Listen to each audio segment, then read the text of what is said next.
कि दिल्ली से भेजा संदेश, कर्पूरी बाल बनावे, भैंस चरावे राम नरेश। तो कर्पूरी अपनी जाति का काम करें और राम नरेश यादव भी अपनी जाति का काम करें, ये उस समय नारे लगे थे सड़कों पर, और बहुत उस समय के पॉपुलर नारे थे। कोई कुछ भी करेंगे तो कहीं से लेकर कहीं जाता है, तो इस वजह से उस जो गुस्सा है उसको समझा भी जा सकता है, उससे बहुत अन्यथा नहीं लेना चाहिए।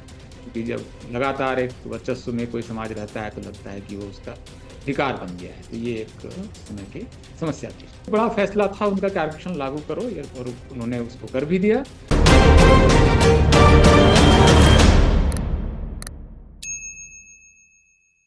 आखिर कौन थे कर्पूरी ठाकुर, भारत रत्न कर्पूरी ठाकुर? उनके बारे में आप बहुत कुछ इस बीच में जान चुके होंगे, क्योंकि भारत रत्न मिलने की घोषणा के बाद मीडिया, जो आमतौर पर बिल्कुल यूपी का षड्यंत्र उनके खिलाफ रहा कि उनके बारे में बात ही नहीं करनी है, वो अब मजबूर है बहुत सारी बातें बताने के लिए कि वो कितने महान थे और क्या क्या किया था। मैं कर्पूरी ठाकुर को एक बिल्कुल अलग नजरिए से, बिल्कुल अलग चश्मे से, बिल्कुल अलग लेंस से देखने की कोशिश करता हूँ। और वो लेंस है कर्पूरी ठाकुर को दी हुई गालियां। कर्पूरी ठाकुर ने जिंदगी में जो कुछ किया, आमतौर पर वंचितों के लिए किया, और भर भर करके गालियां उनको दी गई। सारी गालियां पूरी की पूरी बोलना संभव नहीं है, भद्र और अश्लील गालियां हैं। लेकिन कुछ गालियों का मैंने नोट्स बनाए कि आखिर उस समय के, हालांकि उस पूरे दौर को मैंने देखा भी है तो बहुत कुछ याद भी है। तो क्या क्या गालियां दी गई, कुछ प्रमुख गालियां। ये आरक्षण कहाँ से आई? कर्पूरी की माँ पूरा नहीं कर रहा। कर्पूरी, कर्पूरा, छोड़ गद्दी, उठा उस्तुरा। उस्तुरा मतलब रेजर। कर्पूरी, कर्पूरा, छोड़ गद्दी, उठा उस्तुरा। ये ना गाली दी गई। गाली ये दी गई, कर्पूरी की माई चढ़े खजूर, बेटा मांगे, पूरा नहीं कर रहा हूं मैं इसको अभी। इस तरह की गालियां, कई सारी और गालियां। दिल्ली दिल्ली से भेजा संदेश, कर्पूरी बार बनावे, भैंस चरावे राम नरेश। इसी दौरान राम नरेश यादव यूपी के मुख्यमंत्री थे, और उन दोनों ने लगभग साथ साथ, थोड़ा समय था, ओबीसी को पहली बार उत्तर भारत में आरक्षण दिया गया था, मंडल कमीशन से काफी पहले। तो कर्पूरी ठाकुर इतनी ज्यादा घृणा और नफरत के शिकार क्यों हुए? आखिर ऐसा क्या कर दिया था उस आदमी ने? एक साधारण से परिवार का एक बच्चा, फिर स्कूल गया, कॉलेज गया, स्वतंत्रता आंदोलन में हिस्सा लिया, जेल गया। 1952 में पहले विधानसभा चुनाव में 31 साल की उम्र में विधायक बनकर आया। उस चुनाव के सबसे युवा विधायकों में पूरे देश में कर्पूरी ठाकुर। 1967 जाते जाते वो उप मुख्यमंत्री बनते हैं, सबसे बड़े दल के नेता बनते हैं, और इसके साथ साथ शिक्षा का मंत्रालय संभालते हैं। भारत बाद में बिहार के वो मुख्यमंत्री बनते हैं। ऐसा क्या कर दिया? क्यों गालियां? क्या समस्या क्या थी? कर्पूरी ठाकुर के जीवन के किए हुए 10 महत्वपूर्ण कार्यों के जरिए हम समझ सक पाएंगे कि कर्पूरी ठाकुर जननायक और कुछ लोगों के लिए खलनायक एक साथ क्यों बन गए। कर्पूरी ठाकुर समाजवादी आंदोलन से जुड़े हुए थे। कांग्रेस उस समय आजादी का आंदोलन की मुख्य धारा थी, लेकिन उन्होंने तय किया कि वो समाजवादी धारा के साथ जुड़ेंगे ताकि ज्यादा से ज्यादा लोगों का कल्याण हो, ये उनकी परिकल्पना थी। लेकिन वो लोहिया के साथ नहीं थे, लोहिया की पार्टी में वो नहीं थे। वो जयप्रकाश नारायण और प्रजा सोशलिस्ट पार्टी में थे। लोहिया संयुक्त सोशलिस्ट पार्टी चलाते थे, बाद में मिलाकर सोशलिस्ट पार्टी बनी। समाजवादी विचारधारा और लोगों से मिलना जुलना जो आखिर तक उन्होंने पालन किया, मुख्यमंत्री का जो ऑफिस है और घर है वो आम जनता के लिए आखिर तक खुला रहा, और लोग उनको गालियां देते रहे और गालियां सुनते रहे। आज की तारीख में आप कल्पना कीजिए कि कोई आदमी इस तरह की गालियां दे किसी मुख्यमंत्री या प्रधानमंत्री को, उसके साथ क्या होगा। कर्पूरी ठाकुर बिल्कुल शिव की तरह, उन्होंने वो सारा जहर उन्होंने अपने पी लिया और गले में उसको रखा, मतलब उस जहर को, मतलब किसी का उसको नुकसान नहीं होने दिया। उसकी वजह से वो घृणा में नहीं आया कभी। कई सारे किस्से हैं, उनके पिताजी को जब गांव में बहुत अपमानित किया गया तो लोगों ने कहा आप कार्रवाई कीजिए, जो इस सामंत लोग इनके खिलाफ ये सब कर रहे हैं। उन्होंने कहा नहीं नहीं, ये मैं नहीं करूंगा। वो एक पूरे समाज की समस्या है, पूरे समाज की समस्या के तौर पर उसको मैं ठीक करने की कोशिश करूंगा। तो जानते हैं कर्पूरी ठाकुर के उन 10 प्रमुख कार्यों को जिसकी वजह से कर्पूरी ठाकुर जननायक और खलनायक दोनों। संयुक्त सोशलिस्ट पार्टी और प्रजा सोशलिस्ट पार्टी मिलकर सोशलिस्ट पार्टी बन गई थी। 1967 में कांग्रेस का जादू उतार पर था। नेहरू का पूरा जो तिलस्म था वो डिलीवर नहीं कर पाया था, जो प्रॉमिस था एक तरह से आजादी का आंदोलन का। तो 67 में कई राज्यों में, मेरे ख्याल से 9 राज्यों में विपक्ष के साझा सरकारें बनी, संवित सरकारें जिसको बोलते हैं, संयुक्त विधायक दल की सरकारें। उसमें कर्पूरी ठाकुर जो सोशलिस्ट पार्टी चला रहे थे, वो सबसे बड़ी पार्टी थी, 67 विधायक थे, लेकिन क्योंकि वो ओबीसी थे और वो दूसरे तरह का एक जलवा होता है वो उनका नहीं था, तो उनको मंत्री बनने का मौका नहीं मिला। तो कर्पूरी ठाकुर दिल्ली आए, उस समय सोशलिस्ट पार्टी एक हो चुकी थी, और वो लोहिया से मिले तो उन्होंने कहा कि बात तो हम तब करेंगे जब आप कुछ करके आओ, अभी तो आपने कुछ किया ही नहीं, तो क्या बात करेंगे। कर्पूरी ठाकुर बिहार जाते हैं और दो बड़े फैसले लेते हैं।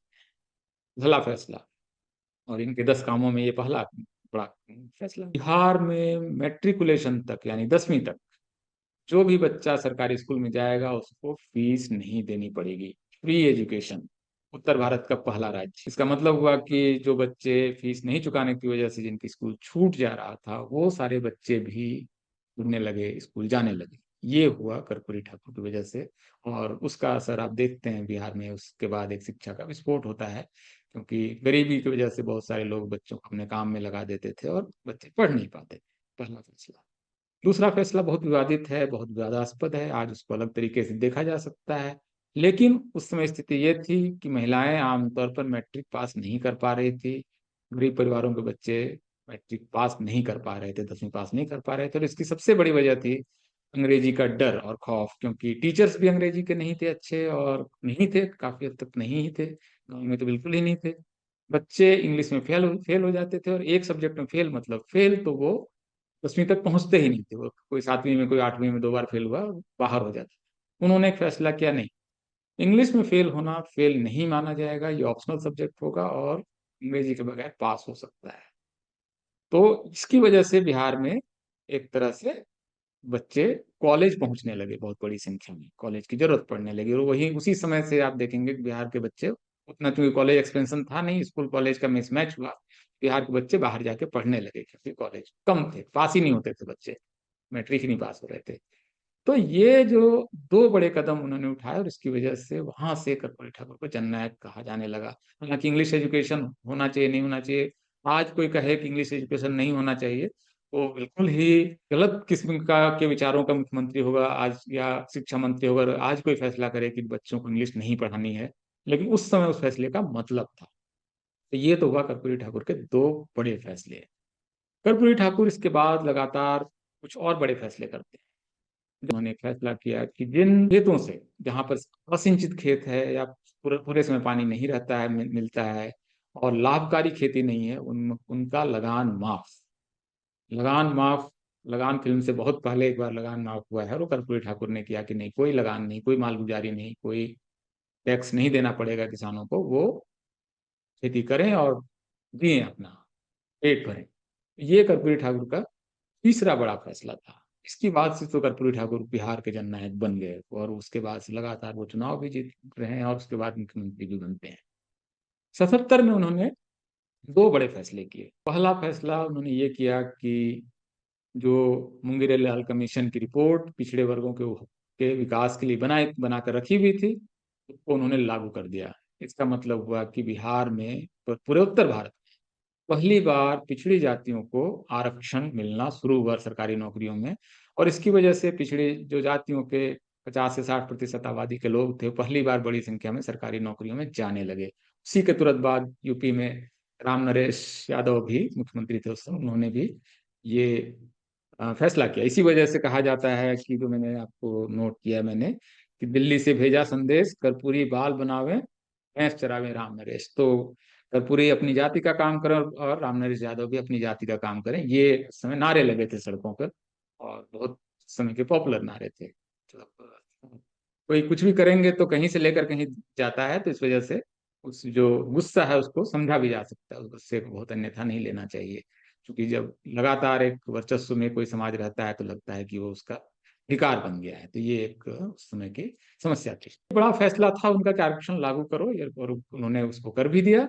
इसके साथ उन्होंने एक और फैसला किया, जो उनके बड़े फैसलों में है, पांचवा या छठा बड़ा फैसला, कि ओबीसी एक बहुत बड़ा समुदाय है, सारे लोग विकास के अलग अलग स्तर पे हैं, समृद्धि के अलग अलग स्तर पे हैं, शिक्षा के अलग अलग स्तर पे हैं, जो अति पिछड़े हैं, मोस्ट बैकवर्ड, उनको उन्होंने अलग से आरक्षण दिया। और ये भी उत्तर भारत का पहली बार ये हुआ। यूपी अभी तक नहीं दे पाया है अति पिछड़ों का आरक्षण। केंद्रीय स्तर पर सरकार अभी तक नहीं कर पाई अति पिछड़ों का आरक्षण। रोहिणी कमीशन की रिपोर्ट मेरे ख्याल से 2017 में बनी थी और इतना समय हो गया, रिपोर्ट भी अब तक नहीं वो सौंप पाए, क्योंकि कास्ट सेंसस की वजह से उनका डाटा वगैरह का बहुत सारा वो समस्याओं में फंसा हुआ है। तो ये एक बहुत बड़ा फैसला उस समय अति पिछड़ों का, इस वजह से सरकारी नौकरियों में आप पाएंगे अभी भी बिहार में तो सबसे बड़ा जो सोशल ग्रुप है जिस सरकारी नौकरियों में, वो अति पिछड़ों का है और काफी अच्छी संख्या में उनको नौकरी मिलती है। और वो नौकरी कोई और पिछड़ा नहीं ले सकता है, ओबीसी एमबीसी की नौकरी नहीं ले सकता है, और बहुत सख्ती से लागू है। तो ये एक अच्छी व्यवस्था उन्होंने की। दक्षिण भारत में ये है पहले से ही, से लेकर सब जगह। कर्नाटक इन जगहों पे है मोस्ट बैकवर्ड का कॉन्सेप्ट। बिहार में, उत्तर भारत में पहली बार आया ये। एक और बड़ा फैसला, शेड्यूल कास्ट बहुत सारा अत्याचार झेल रहे थे और उनके अत्याचारों से उनकी मुक्ति नहीं हो रही थी। उन्होंने फैसला किया न सिर्फ शेड्यूल कास्ट के लोगों को, अनुसूचित जाति के लोगों को बंदूक के लाइसेंस दिए जाएंगे, बल्कि सरकार खरीद कर उनको बंदूक देगी। और ये बहुत ही मतलब क्रांतिकारी फैसला था, बहुत साहसिक फैसला था। और इंदिरा गांधी ने इस फैसले का विरोध किया था, जो अखबारों की फर्स्ट हेडलाइन बनी थी उस समय कि दिए जा रहे हैं वंचितों को, वो ठीक नहीं है। मतलब ये इंदिरा गांधी का जब वो अपना से वो स्टेट आई थी तो वो स्टेटमेंट भी उन्होंने दिया था, भाषण में उन्होंने कहा था। तो ये उनका एक बड़ा फैसला है। इसके अलावा पूरी ठाकुर जिन तमाम वजहों से जाने जाते हैं, वो जीवन उनका सादगी भरा था। आखिर तक वो अपने छोटे से कमरे में रहे और मुख्यमंत्री जो आवास था वो सबके लिए खुला रहा। कोई मतलब तामझाम नहीं, बहुत सामान्य ढंग से जीते थे और करप्शन फ्री जीवन जीने और करप्शन फ्री शासन चलाने के लिए भी उनकी प्रसिद्धि है, जो एक उनका बड़ा उनका एक तरह से उनका कंट्रीब्यूशन है।